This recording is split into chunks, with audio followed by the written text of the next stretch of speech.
that will save our planet.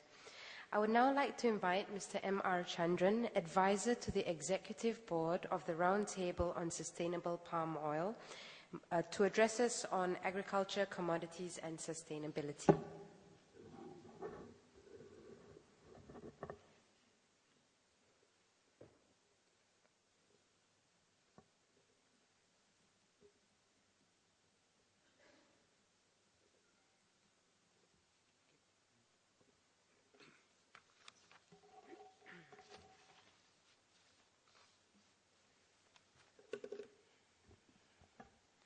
Good afternoon, ladies and gentlemen, Your Excellencies, distinguished guests. First of all, my thanks to Natasha for her invitation and also to Sarab Roy for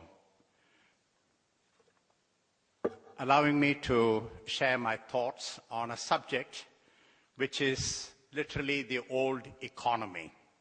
Nobody talks about agriculture nowadays, because it's not fashionable to do so. But then, without agriculture, there is no food. And without food, you can't exist. So it's simple as that. I'm not going to talk about any specific commodity, although some of you have asked me questions on palm oil. But I thought, in view of the participants here, the varied type of participants here, I just thought I will give you an oversight of where agriculture and sustainability is linked.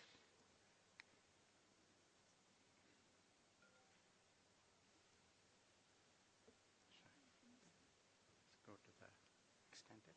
That's it. Okay. Thank you. Let me start off with the changing global scenario.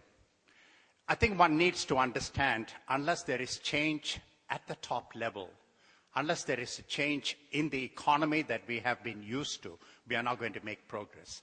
Let's look at the old model that we have had, the Western economic model.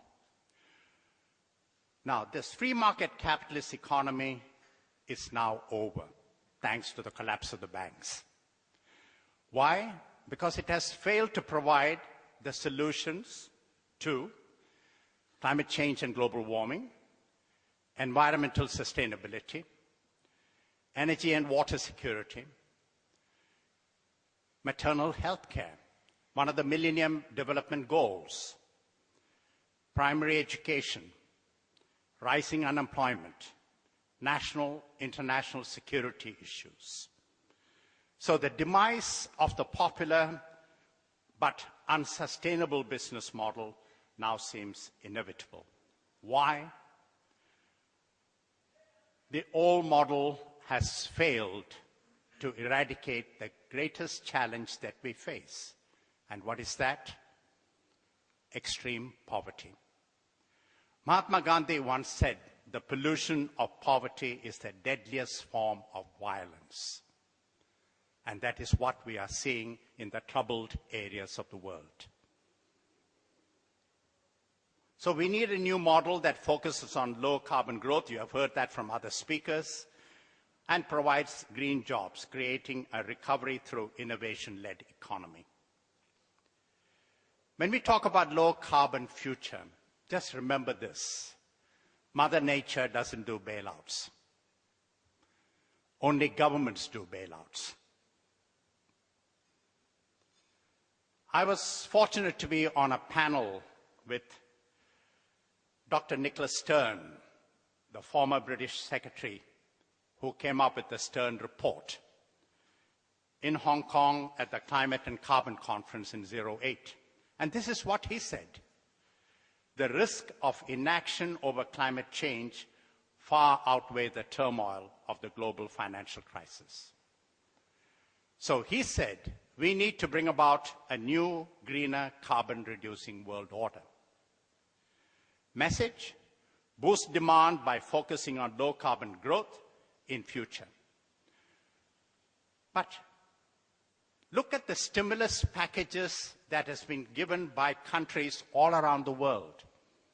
You study those stimulus packages and you find only two countries, China and South Korea, which has addressed more than 50% of their stimulus package on low carbon growth.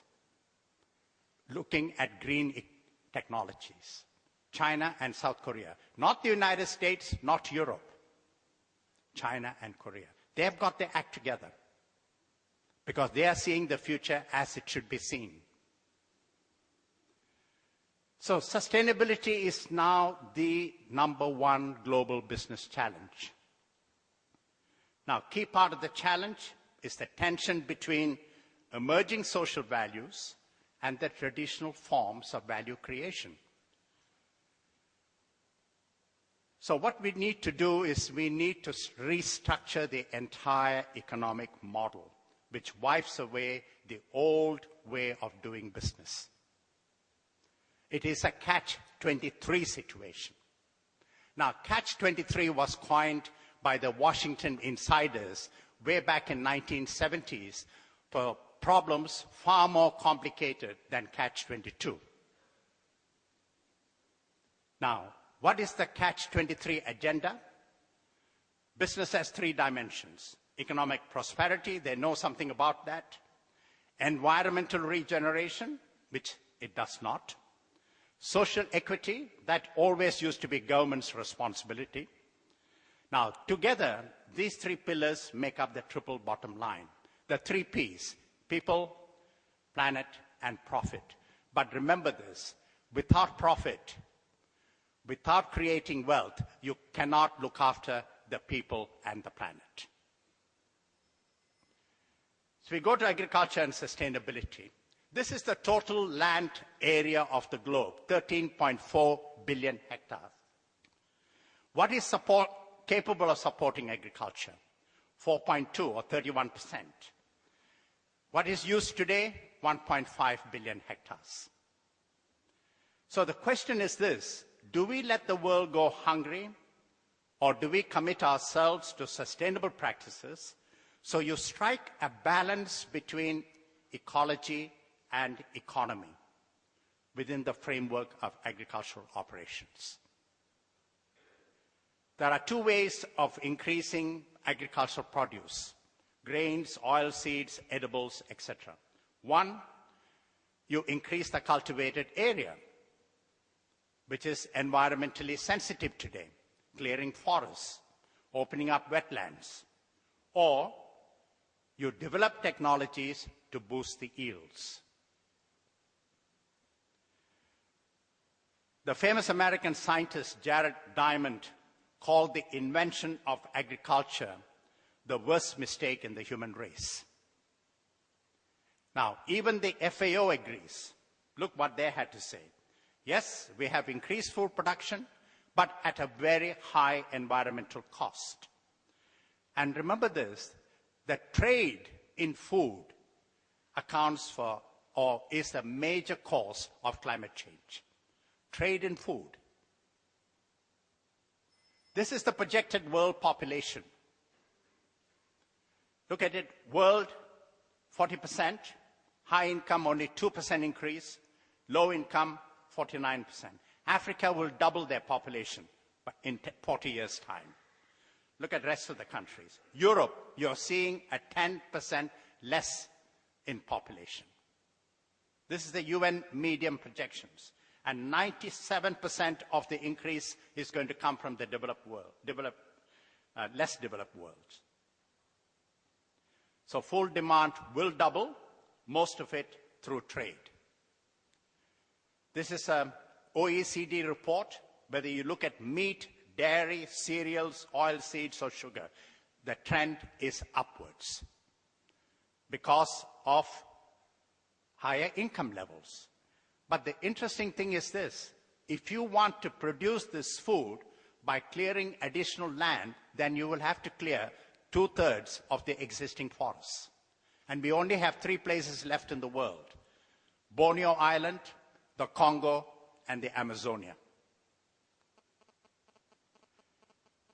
This is a very interesting study that was done by IMF. In 1995, there were 5,000 metric ton capacity per day of crushing soybeans in China. In 2008, it was 220